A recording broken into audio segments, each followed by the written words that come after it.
যখনই নতুন কোনো টেকনোলজি এসেছে সেটাই পর্নের হাতিয়ার হয়েছে। প্রাচীন গ্রিকরা মাটির আসবাবে বিভিন্ন অশ্লীল ছবি আঁকত। কাগজ আবিষ্কারের পর সেই ছবিগুলো চলে আসলো কাগজে।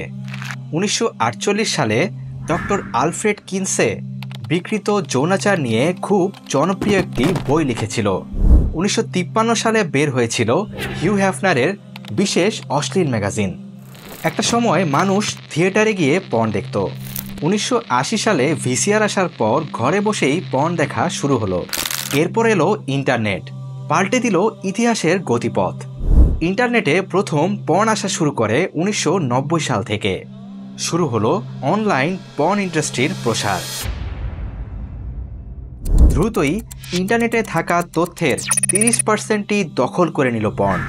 পর্ন ইন্ডাস্ট্রির আয় মাইক্রোসফট, গুগল, ইয়াহু, অ্যামাজন, ইবে, অ্যাপল, নেটফ্লিক্স এবং আর্থলিংকের মিলিত আয়ের কয়েক গুণ হয়ে দাঁড়ালো। 1992 সালে প্রথম স্মার্টফোন নিয়ে আসলো আইবিএম। ধীরে ধীরে পর্ন চলে এলো মানুষের হাতের মুঠোয়। এখন এই অন্ধকার জগতে প্রবেশের জন্য একটা ক্লিকই যথেষ্ট। জীবনে চলার পথে টেকনোলজি আমাদের ব্যবহার করতেই হবে, কিন্তু পর্ন যতদিন আছে এতে জড়িয়ে যাওয়ার সম্ভাবনাও রয়ে যাচ্ছে। কিশোর থেকে বৃদ্ধ সব বয়সের মানুষই এতে আসক্ত হয়ে যাচ্ছে। তাই এই আসক্তি থেকে বাঁচতে নিজের অন্তর বদলানো প্রয়োজন প্রযুক্তির সঠিক ব্যবহার শেখা। শুধুই বিনোদনের জন্য ডিভাইসের ব্যবহার আপনার জীবনকে শেষ করে দিতে পারে।